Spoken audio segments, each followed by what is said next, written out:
So, you're coming to the end of your fast. You're on the last day of your fast. Congratulations. I'm going to talk to you about how to correctly end a biblical fast. I'm Pastor Steve. Our church is La Viña de Gracia in La Caleta, Colombia, just outside the capital city of Bogota in Colombia. So how to correctly end a biblical fast. You've been following with us, and we're coming to the end of our 40-day declared time of prayer and fasting. Our campaign is called Declaring War in the Heavenlies and Victory on the Earth. And we are ending our biblical fast in the next few days. So you've been following with us. Let me give you some practical tips that I have learned over the years. It doesn't matter if you did a 3-day fast or a 7-day fast or a 14 or a 21-day fast, or even if you did a 40-day fast. Now is the time to end the fast and to rejoice and to celebrate. Now that you've done this, start watching the blessings and rewards and answers to your prayers to start overtaking you and those that you have been praying and fasting for. Fasting is a marathon, not a sprint. But isn't it amazing how quickly the time has gone by? So if you've been on a full fast, let's talk about how to physically end a fast. On a full fast, which is everything except for liquids, there are some things to remember as you begin to reintroduce foods into your system. This period of readjustment will vary from person to person, and it will depend upon the length of your fast, but you should expect to take it easy on solid foods for at least several days and even up to a week or so.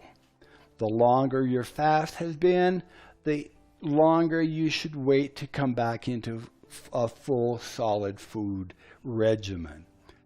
This period of the first few days of your fast will have resulted in the most rapid part of your weight loss as your body eliminates excess water and bulk materials. You have probably lost between half to 3/4 of a pound per day while on your fast. So a 14-day fast normally results in weight loss between 10 and 14 pounds. And a 21-day fast may have resulted in a weight loss of 15 to 20 pounds. And there are very few of us that could not afford to lose 15 to 20 pounds, if we're being honest. You should expect to gain back between 5 and 10 pounds over the next week or so, maybe next 2 weeks.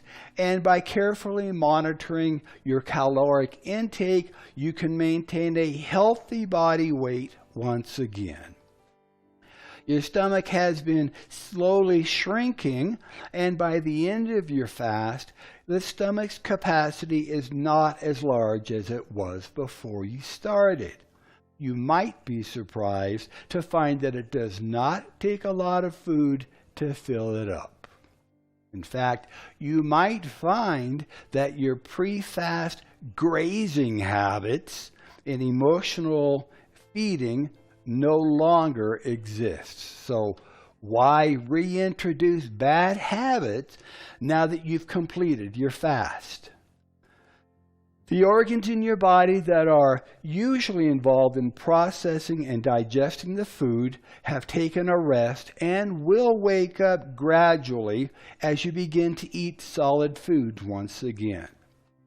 So when you break your fast, be careful with how much you eat, what you eat, and how you eat it. Give your stomach and organs time to return to normal size and to wake up fully. Now, when breaking a fast, now is the time to really change your pre-fast normal types of food, and you should consider eating healthier. I will usually start off with fruits and juices, preferably fresh squeezed. And just remember that for the first 24 to 48 hours, you might experience a bit of diarrhea, and the juices will pass through your system quickly at first. Be prepared and plan ahead. This is another excellent reason not to splurge and start eating solid foods right away. Try drinking the juices and eating the fruit and vegetables every 3 to 4 hours, which allows your system to readjust more easily. Yogurt can be introduced fairly early on after breaking your fast. Fresh soups are also very easy on the body, and after a few days, you might want to include some starches such as bread, potatoes, or rice, but it is best not to add too much sugar at this point. Eat slowly.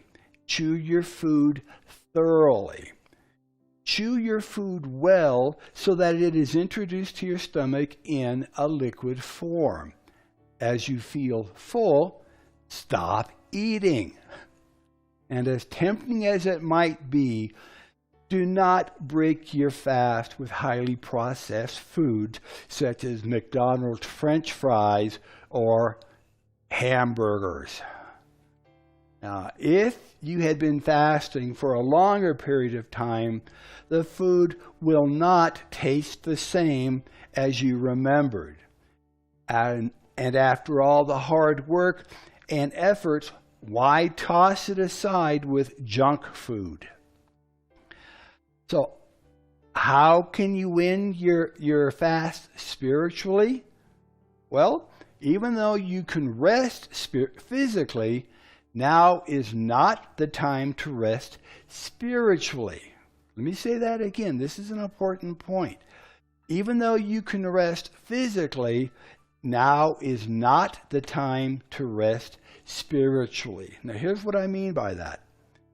Your enemy, the devil, may try to tempt you or to attack you as you begin to walk in the blessings that are following after you.